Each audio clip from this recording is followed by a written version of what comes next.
नाज़रीन हिते अहम ख़बर शामिल कंदासीं। बेएतमादी रिथ ते वोटिंग थींदी या न, मुल्क में सियासी सूरताल बुढ़तर जो शिकार थी वही है। ज़रियन जो चवण त मुल्की सूरताल सबब सुप्रीम कोर्ट ऐं इस्लामाबाद हाई कोर्ट जा दरवाज़ा खोलण जो हुकुम ॾिनो वियो आहे। ज़रियन जो चवण त वज़ीर आज़म इमरान खान सां स्पीकर असद कैसर जी मुलाक़ात थी आहे, जंहिं दौरान मौजूदा सूरताल ते गौर वीचार कयो वियो आहे। ज़रियन जो चवण त वज़ीर आज़म इमरान खान ख़िलाफ़ बेएतमादी रिथ ते अॼु ई वोटिंग कराइण जो इम्कान आहे। या अहम ख़बर है, एक बार ॿीहर अवां सां शेयर कयूं पिया। बेएतमादी रिथ ते वोटिंग थींदी या न, मुल्क में सियासी सूरताल बुढ़तर जो शिकार थी वही है। ज़रियन जो चवण आहे त मुल्की सूरताल सबब सुप्रीम कोर्ट ऐं इस्लामाबाद हाई कोर्ट जा दरवाज़ा खोलण जो हुकुम ॾिनो वियो आहे। ज़रियन जो चवण आहे त वज़ीर आज़म इमरान खान सां स्पीकर असद कैसर जी मुलाक़ात थी आहे, जंहिं दौरान मौजूदा सूरताल ते गौर वीचार कयो वियो आहे। ज़रियन जो चवण आहे त वज़ीर आज़म इमरान खान ख़िलाफ़ बेएतमादी रिथ ते अॼु ई वोटिंग कराइण जो हुकुम ॾिनो वियो आहे। अहम ख़बर है, नाज़रीन असां शेयर कयूं पिया। इस्लामाबाद में वही डेवलपमेंट थिए पई। बेएतमादी रिथ ते वोटिंग थींदी या न, मुल्क में सियासी सूरताल बुढ़तर जो शिकार थी वही है। ज़रियन जो चवण आहे त मुल्की सूरताल सबब सुप्रीम कोर्ट ऐं इस्लामाबाद हाई कोर्ट जा दरवाज़ा खोलण जो हुकुम ॾिनो वियो आहे। ज़रियन जो इहो बि चवण आहे त वज़ीर आज़म इमरान खान सां स्पीकर असद कैसर जी मुलाक़ात थी आहे, जंहिं दौरान मौजूदा सूरताल ते गौर वीचार कयो वियो आहे। ज़रियन जो चवण आहे त वज़ीर आज़म इमरान खान ख़िलाफ़ बेएतमादी रिथ ते अॼु ई वोटिंग कराइण जो इम्कान आहे। अहम ख़बर बाबत आगाह कयूं पिया। बेएतमादी रिथ ते वोटिंग थींदी या न, मुल्क में सियासी सूरताल बुढ़तर जो शिकार थी वही है। अवां खे आगाह कयूं पिया। ज़रियन जो चवण आहे त मुल्की सूरताल सबब सुप्रीम कोर्ट ऐं इस्लामाबाद हाई कोर्ट जा दरवाज़ा पिण खोलिया विया आहिनि, खोलण जो हुकुम ॾिनो वियो आहे। ज़रियन जो चवण आहे त वज़ीर आज़म इमरान खान सां स्पीकर असद कैसर जी मुलाक़ात थी आहे, जंहिं दौरान मौजूदा सूरताल ते गौर वीचार कयो वियो आहे। अवां खे अहम ख़बर बाबत आगाह कयूं पिया। ज़रियन जो चवण आहे त वज़ीर आज़म इमरान खान ख़िलाफ़ बेएतमादी रिथ ते अॼु ई वोटिंग कराइण जो इम्कान आहे।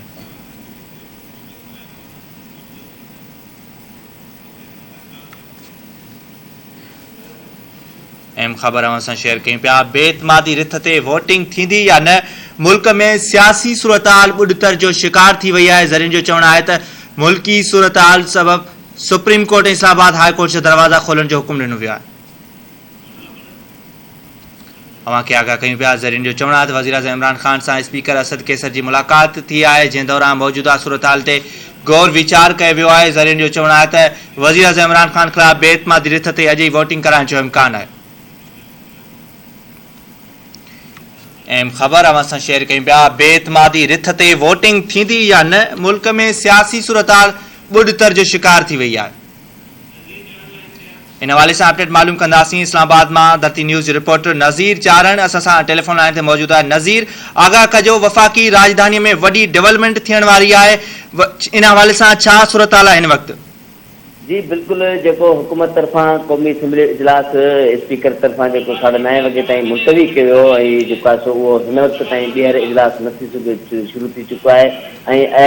सब का जो वफ़ाई कैबिनेट जो इजलास वज़ीर आज़म इमरान खान की सदा ते थियो, उनमें इन गाल जो फैसलो किया है तो जो तकरारी खत के हवाले से धमकिन के हवाले से खत जो जिक्र किया वो वो खत चीफ जस्टिस स्पीकर और सेनेट चेयरमैन के ॾेखारण जो फैसलो किया है। पर इन गॾोगॾु जी अज बी सब का अहम खबर है वो आई है तो इस्लामाबाद हाई कोर्ट जा दरवाजा हैं अमले के हिदायत कयूं हैं तो वो पांचे ऑफिस में फौरी तौर पर पहुंचण। छो जो रात 12 का सो वज़ीर आज़म इमरान खान खिलाफ जेकॾहिं अदम एतमाद की वोटिंग न कराई वही तो तोहिन अदालत जो केस जो है सो वज़ीर आज़म खिलाफ थी सके तो। इन सिलसिले में सुप्रीम कोर्ट के अमले के भी रात 12 वगे अदालत में पहुंचण जो हुकुम दिनों गयो है। इन सिलसिले में जो सिक्योरिटी जो अमलो आ वो सुप्रीम कोर्ट से बाहर बड़ी तादाद में नफरी पहुंची चुकी है। इन गॾोगॾु इस्लामाबाद हाई कोर्ट जो अमलो आ वो इन वक्त इस्लामाबाद हाई कोर्ट पहुंची चुको है। चीफ जस्टिस अतर बिन अल्लाह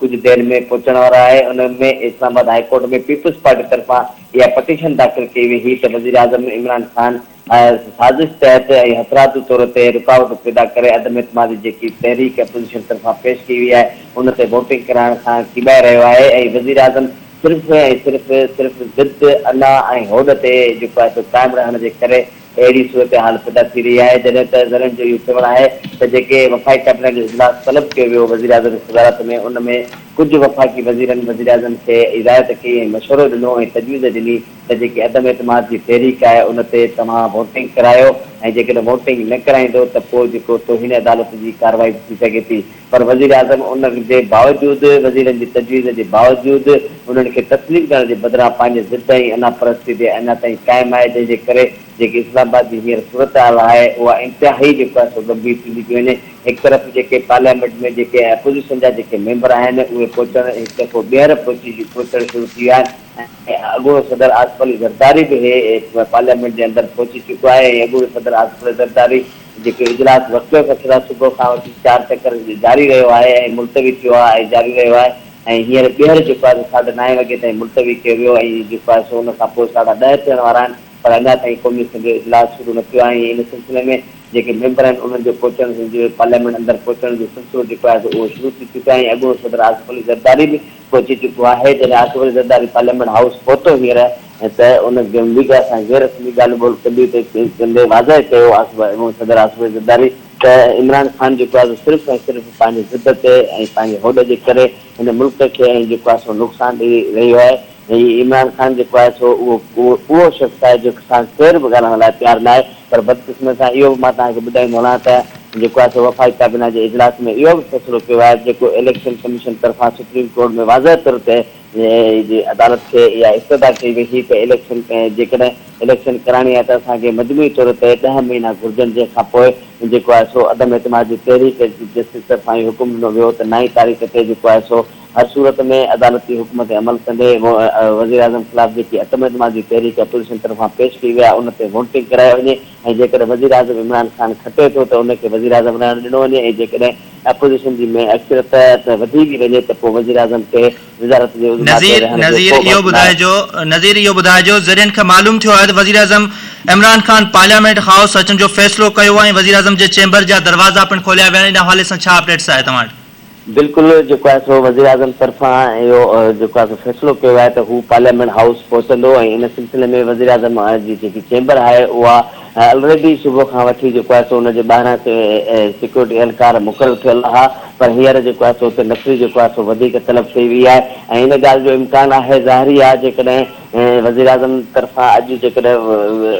अपोज़िशन जे अदम एतमाद जे रिथ ते वोटिंग नथी कराई वञे त हीअ जेके ज़िद ऐं जेकी अना ऐं होड़ ते जेको बीठल आहे इमरान ख़ान उनखे तौहीन अदालत जे केस में जेको आहे सो साम्हूं आॾो अचिणो पवंदो ऐं इन सिलसिले में इस्लामाबाद हाई कोर्ट जा बि जेको चीफ जस्टिस अकरम आहे उहो पंहिंजे अमले समेत इस्लामाबाद हाई कोर्ट पहुची चुको आहे ऐं सुप्रीम कोर्ट जे अमले खे बि इहा हिदायत कई वई आहे त हू 12 वॻे जेको आहे सो सुप्रीम कोर्ट में पहुचनि ऐं थी सघे थो इन ॻाल्हि जो इम्कानु आहे त जेको आहे सो राति जेकॾहिं अॼु अदम एतमाद जी वोटिंग बाक़ी मुनो कलाक 2 कलाक बचिया आहिनि, 2 कलाकनि जे अंदरि जेकॾहिं वोटिंग नथी कराई वञे त पोइ वज़ीर आज़म खे तौहीन अदालत केस में जेको आहे सो मुंहुं साम्हूं अचिणो पवंदो ऐं इन सिलसिले में न सिर्फ़ु पार्लियामेंट जा मेंबर हींअर ॿीहर जेको आहे सो पार्लियामेंट अचण जो जेको सिलसिलो आहे उहो शुरू थी चुको आहे ऐं इन सिलसिले में अपोज़िशन लीडर शहबाज शरीफ़, अॻूणो सदर आसिफ अली ज़रदारी ऐं बिलावल भुट्टो ज़रदारी ऐं हुन सां गॾोगॾु अख्तर मेंगल ऐं अपोज़िशन जा जेके ॿिए मेंबर आहिनि उहे पार्लियामेंट हाउस पहुची चुका आहिनि। पर जेकॾहिं मां सिक्योरिटी जी ॻाल्हि ॿुधाईंदो हलां त वॾे तइदाद में पार्लियामेंट जे हाउस जे ॿाहिरां, सुप्रीम कोर्ट जे ॿाहिरां ऐं इस्लामाबाद हाई कोर्ट जे ॿाहिरां उन सां गॾोगॾु जेको वज़ीर आज़म हाउस आहे उतां वॾे अघ में जेको आहे न सिर्फ़ु पुलिस एहलकार पर रेंजर्स ऐं एफ.सी. जा एहलकार वॾे तइदाद में पहुची चुका आहिनि ऐं सिक्योरिटी जेको आहे सो इंतज़ाम आहिनि उहे इंतिहाई सख़्तु कया विया आहिनि ऐं अपोज़िशन जो इहो ई चवणु आहे जॾहिं त बज़ात ख़ुदि वफ़ाक़ी कैबिनेट जे इजलास में ऐं हुकूमत में ख़ुदि दफ़ेड़ पइजी चुको आहे त वज़ीर आज़म खे एॾो ज़िद जेको आहे सो करणु न घुरिजे ऐं जेकॾहिं आइनी तरीक़े सां जेकॾहिं अदम एतमाद जी वोटिंग कराई वञे ऐं जेकॾहिं उहो वज़ीर आज़म इमरान ख़ान हाराए वञे थो त पोइ बि अपोज़िशन में वेही करे हू पंहिंजी सियासत करे, पर हू पंहिंजे ज़िद ऐं अना जे करे हू जेको आहे सो फेस नथो करे सघे त पार्लियामेंट हाउस में जेकॾहिं अदम एतमाद जी वोटिंग कराई वई ऐं अपोज़िशन खटी थी वञे त पोइ मां कहिड़े मुंहं सां वेंदुसि सियासत में ज़िद न हूंदो आहे, इहो ई चवणु हो अॻूणे सदर आसिफ अली ज़रदारी जो, इहो ई चवणु हो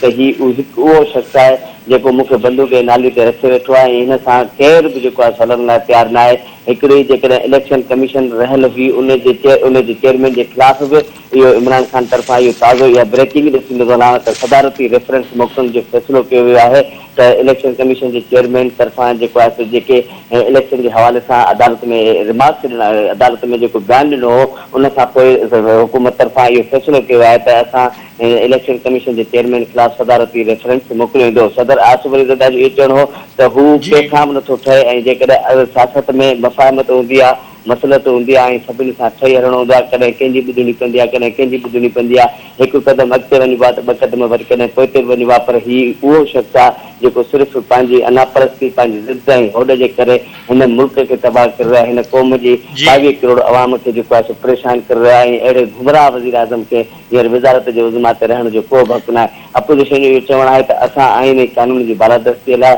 सिर्फ़ु ऐं सिर्फ़ु इहो था चऊं त जेको अदालत तरफ़ां हुकुम ॾिनो वियो आहे ऐं उन ते ई अमल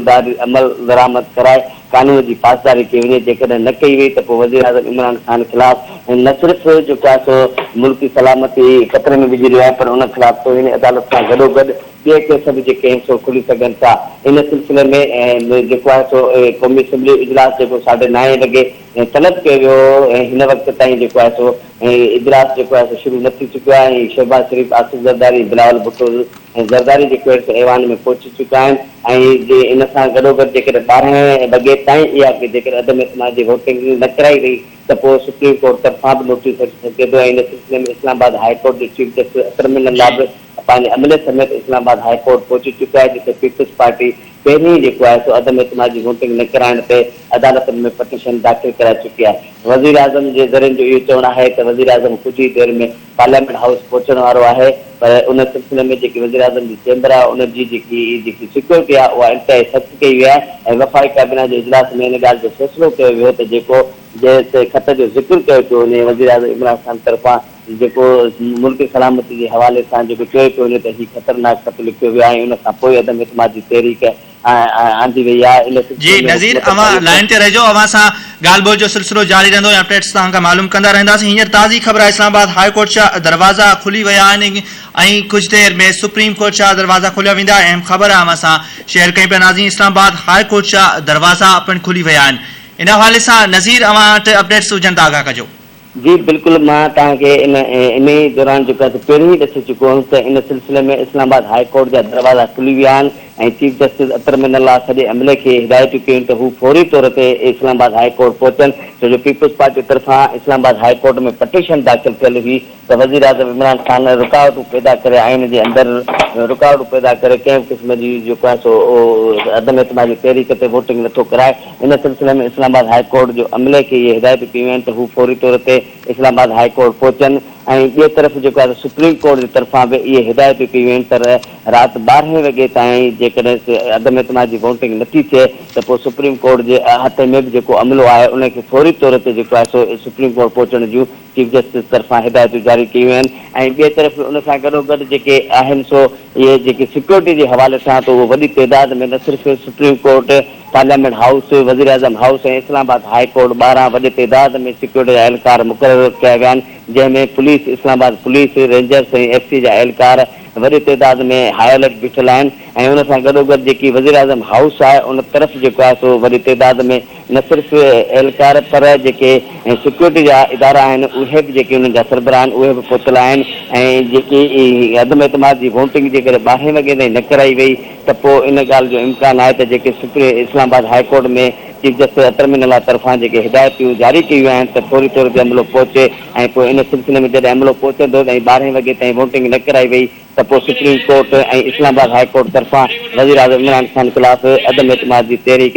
न कराइण ते तौहीन अदालत जी कार्रवाई करे सघिजे थी। पर इन ॻाल्हि जो इम्कान आहे त जेके वफ़ाक़ी काबीना इजलास थियो उन में वफ़ाक़ी वज़ीरनि ऐं हुकूमती मेंबरनि अक्सर राय सां वज़ीर आज़म इमरान ख़ान ठीक है नज़ीर अवां जी मेहरबानी, अवां खां अपडेट्स जो सिलसिलो जारी रहंदो। नाज़रीन, अवां खे अहम ख़बर बाबति आगाह कयूं पिया, बेएतमादी रिथ ते वोटिंग थींदी या न, मुल्क में सियासी सूरत हाल बुढ़तर जो शिकार थी वई आहे।